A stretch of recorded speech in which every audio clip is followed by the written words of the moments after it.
This is Kamera. Points in the Bible, day number 94, 1 Samuel chapter 28 through 31.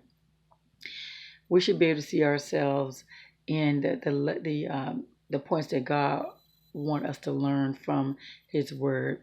For instance, when things don't go the way we want them to, we get all upset, we get frustrated, we get annoyed, we get angry, and some people even get depressed. Don't.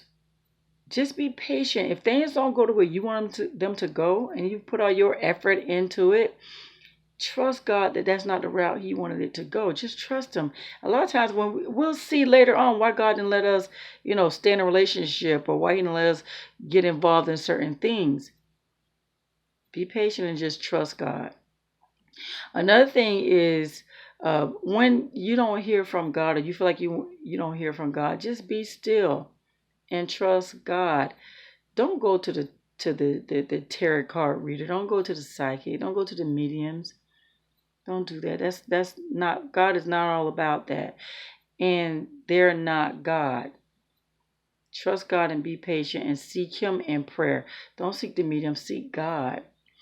Another thing is, a lot of times in this walk, you have to encourage yourself in the Lord. Your spouse, your children, your parents, your friend, even people in church, the ministers, the leaders, they can't make you stand firm in your faith in God. So it's important that you get to know the Lord, because they might be the ones that might hurt you. Who's going to encourage you then if they're not there? And sometimes you can't talk to everybody. A lot of times you can't talk to everybody. Because first of all, you don't want to be a stumbling block. You don't want to form their opinion.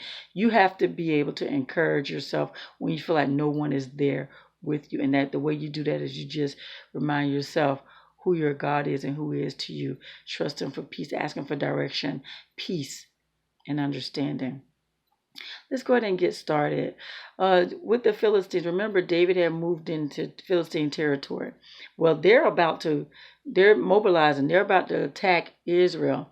So King Achash tells David, you guys are expected, you and your men are expected to join us in this battle. So David is cool with that. What's going on with David to fight against God's army, right? So the rulers were like, we don't trust David. In the middle of battle, David might turn on us. They ain't never lied, because if God told David to turn around, David would have turned around. But David was in this position where he wanted, maybe he just wanted to show King Achash that he is a good fighter. I don't know, because he was like, this, now you can see what I really do. And David seemed to be offended. To me, it seemed like he was offended that they didn't want them in battle. So King Achash said, we're good. So guys, this is the thing. God didn't let David fight against his army, against his people, his own people.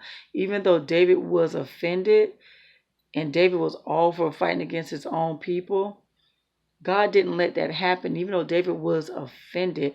And you'll see, it doesn't take long before those people who's about to battle he becomes a leader over them. So when things don't go our way, we get us upset because certain people leave our life, or they're not supportive. Maybe God don't want that person to be part of what you're doing, because they're going to try to take all the credit. Or maybe there'll be more of a weight than support. Or, you never know. So in this case, that would have been a really bad thing if David would have went to battle against his own people. God didn't let it happen.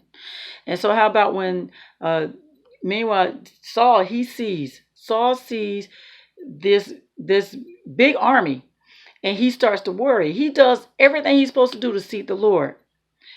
If you're not hearing from God through the ephod, with the ephod present, you didn't hear from God, or any other way, dude, it's meant to be. It's not going to happen. God left you, didn't take Him serious.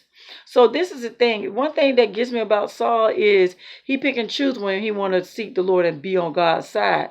We got to be careful, guys. We got to be careful of that. And now because he can't see God, he even go even further to try to see God. Well, actually, he's trying to seek Samuel through a sorcerer. Now, this is the thing. Samuel banned all that, being obedient to God in that area. But he's seeking Samuel. Samuel's dead. And he go disguising everything. Samuel give him some bad news too. Him and his sons were going to die. All the strength. And the men of Israel were going to die. strength left him. Guys, don't care how desperate you get. Don't go to mediums. Don't go to those tarot card readers. Learn how to seek God. He hears you. He hears you. We want everything to go our way. So we don't want to do what God wants to do. We don't want to be patient. We don't want to be humble. We want things our way because it's our God. That's not how God works. God is going to do what's best for you, not everything you want.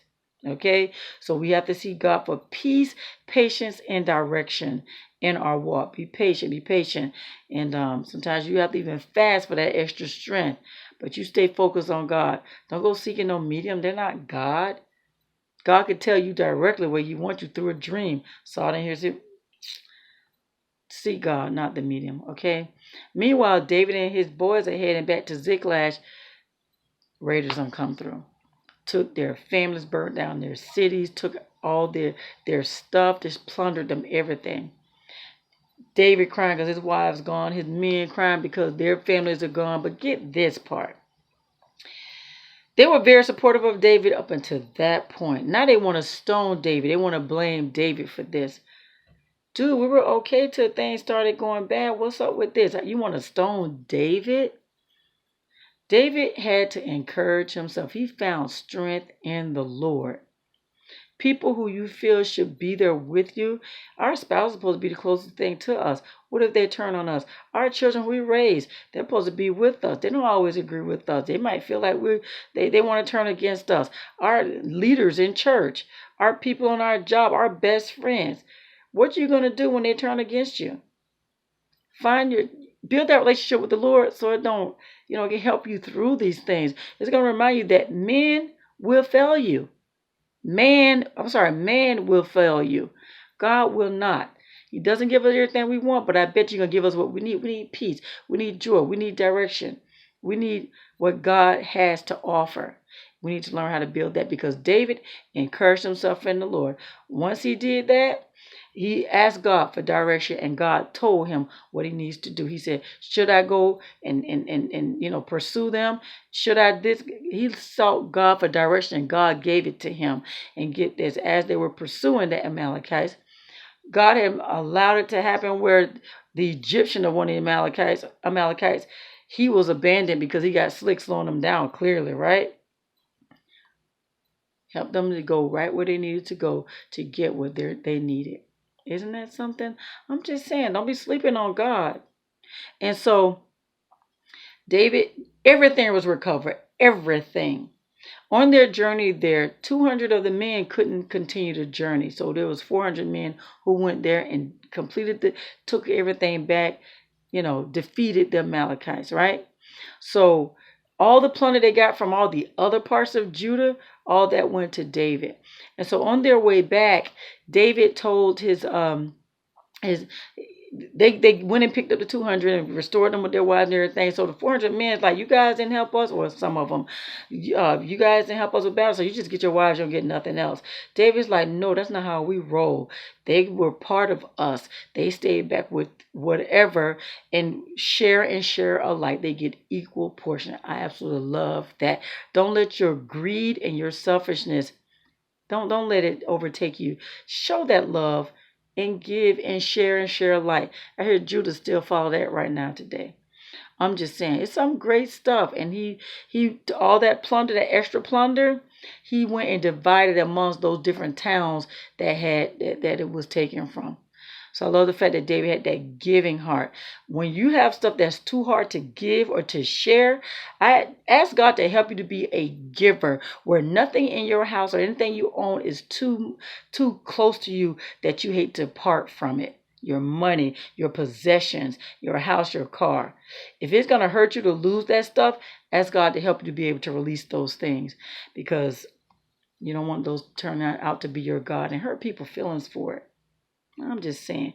You guys have any points like to add? Please place them in the comments area. Guys, that's day number 94, 1 Samuel. Points of the Bible. 1 Samuel chapter 28 through 31. You have a God-filled blessed day.